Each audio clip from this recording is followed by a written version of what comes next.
remember in Newton's law, an object at rest remains at rest until a force is acted upon it to put it into motion.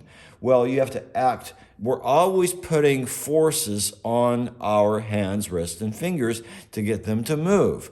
So it is impossible to play the piano without constant little impulse forces constantly moving around.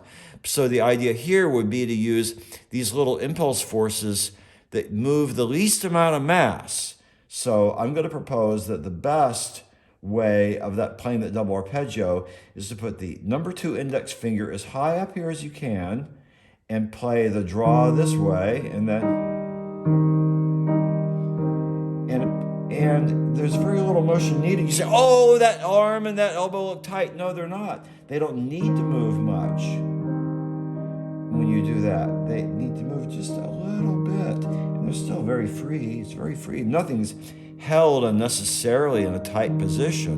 No, especially when you use the pull technique, it instantly releases everything. It's the only technique with the fingers that makes the fingers do the motion, and the instant pull and release happens all at once. Now let's go back to that same 5-2 and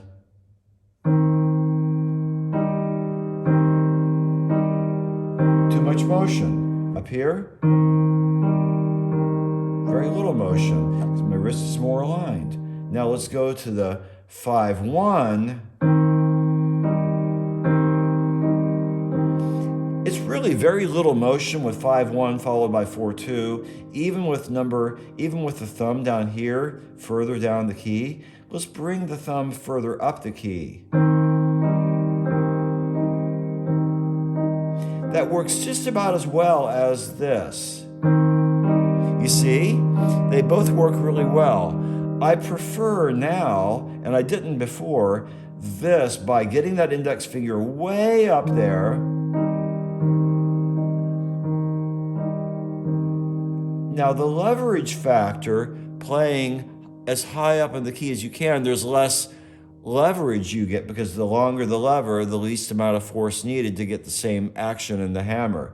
But you're playing this soft anyway, and you really aren't stressed out by the lack of leverage being up here. You gotta pull it a little bit harder than you would out here because of leverage. It all works. So the idea is to, if you can make your choice of fingerings, incorporate the concept of moving less mass and making less motion, same thing, right? And using the pull technique and using a higher placement as needed, higher up the lever with a little less leverage. These are all the parameters or the variables that I see in making that choice.